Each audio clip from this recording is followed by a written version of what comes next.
I have so many questions, but I suppose that the very first question that came to mind is that how do you even define what camera can be considered to be a professional cinema camera? Because a lot of the complaints I'm seeing, mainly from Sony users who are insecure about their FX3 not having any 6K video or whatever it is, I have no idea.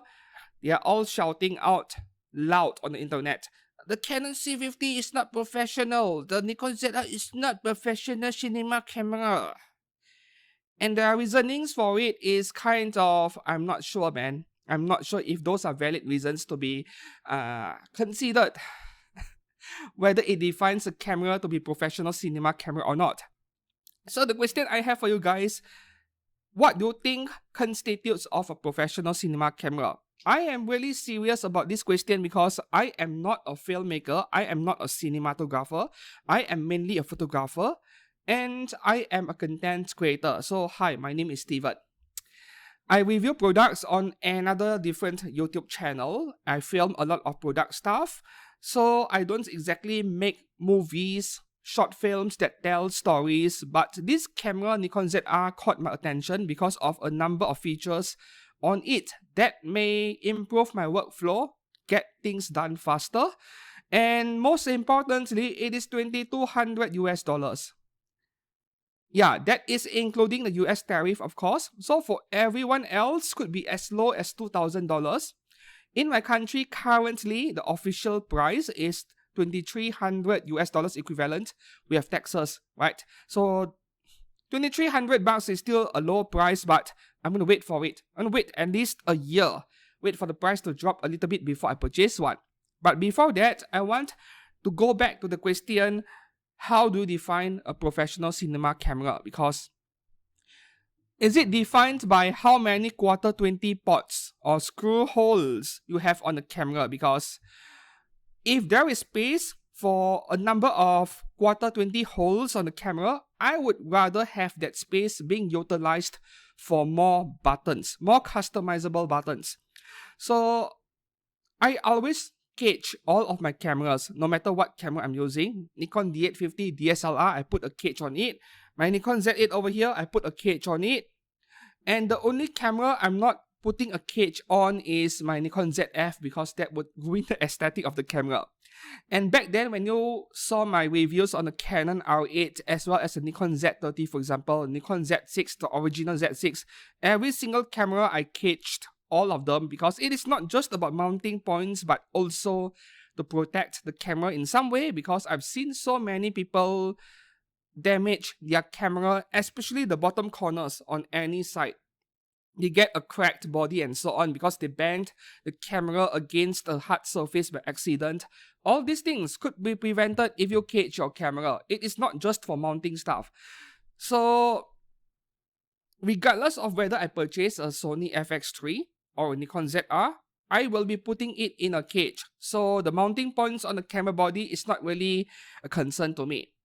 So the next question I have, do you define a professional cinema camera as having a full-size HDMI port? I do think this is a valid complaint, and it is a bit weird that Nikon went on to put a micro HDMI port on it. And micro HDMI reminds me of micro USB in a similar way that the cables, the plug, they broke very easily. But there is a way to get around it. There are camera cages out there with a lock. Whenever you insert the cable, it will lock the cable in place, immobilize it, not just for HDMI cables, but also for USB cables. I've seen it everywhere in China's e-commerce website, Taobao, for every camera model. So yeah, micro HDMI sucks, but it is not the end of the world. And this is where the giant 4-inch screen behind the Nikon ZR comes in. I think this one single feature on the ZR really attracted me, made me want to buy it, because when you have a big and bright screen that is very clear, then you don't really need to put on an external monitor anymore. Like, why would I overcomplicate my setup when I can keep things simple? The screen is big enough for me. I don't need external monitor, but there is one problem over here for the professionals, not for me, and that would be the lack of tools. monitoring tools in this so-called professional cinema camera. So my way of seeing things, even though I'm not a filmmaker, a professional cinema camera should have all of the required monitoring tools for you to monitor exposure.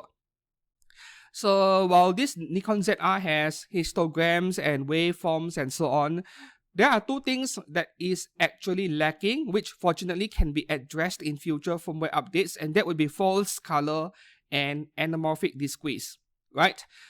Well, I don't really use anamorphic lenses. I don't use false color monitoring as well in studio, because in studio I get to adjust my light with extra care, so it does not really matter.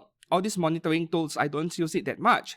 But for the professionals, I get it. These missing tools can be a big bummer, a big setback.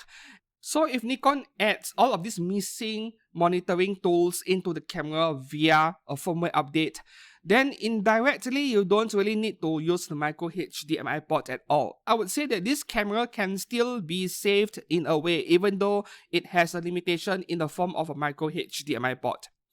As for the memory card slot, it has micro SD. It is not professional. I mean, sure, assume that this camera has one single CF Express Type B memory card slot and pretend that the micro SD does not exist.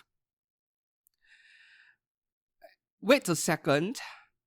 The Komodo X, right? Red Komodo X and also V-Raptor, both of those cameras are full-fledged cinema cameras, and they also have only one memory card slot, one CF Express Type B. So I don't think the number of card slots defines whether a camera is professional or not in the cinema world at least.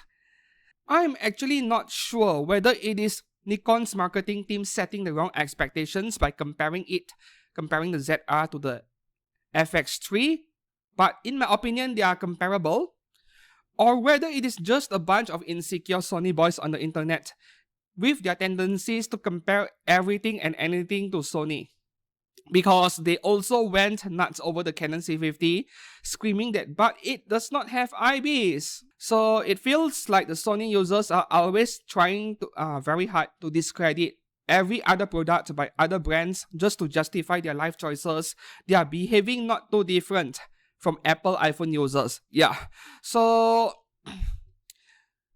when I first saw the ZR, the first thing that came to mind wasn't a Sony FX3, it was Blackmagic Pocket Cinema. Very similar form factor.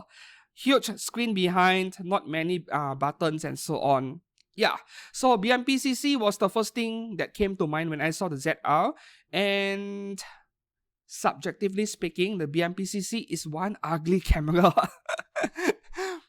Anyways, putting aside the looks of a camera, very subjective, the ZR is basically a full-frame Z30 to me, which is something I have always wanted, with a little bit of extra cinema camera features included and R3D RAW. So it is still a very compelling package, not to mention 32-bit float audio. I'm not sure how Nikon did it, but you are getting 32-bit audio from the hot shoe or from the 3.5mm jack. You can plug in almost any mic and get 32-bit float audio. That is incredible for vlogging or filming in events, in conventions where music and background stuff can get really loud. So this is also a major factor in convincing me to give the ZR a serious look. I think the audio part is more important than the video part. One more thing would be the missing stuff like anamorphic support, something I would never use because I don't do filmmaking, not for now at least. And open gate video, you know what, they are great for cropping vertical videos, but I used to make a little bit of short videos, vertical ones, as an experiment, but I've stopped doing those because vertical content, short content is an absolute menace. I have to say that because it is robbing people away of their attention spans. We are creating a generation of people that cannot concentrate on anything for more than 10 or 15 seconds, and I do not want to contribute to this nonsense over here by feeding the internet with more vertical short form content that lasts a few seconds. So long form stuff only for me, including on this channel. And one last thing would be the photographic capabilities of this camera, which is probably more relevant to this channel. This is mainly a photography channel.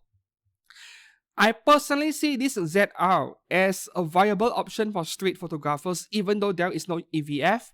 You have a big bright screen that you can rotate it out to the side, and yeah, you can view it from any angle. That's number one.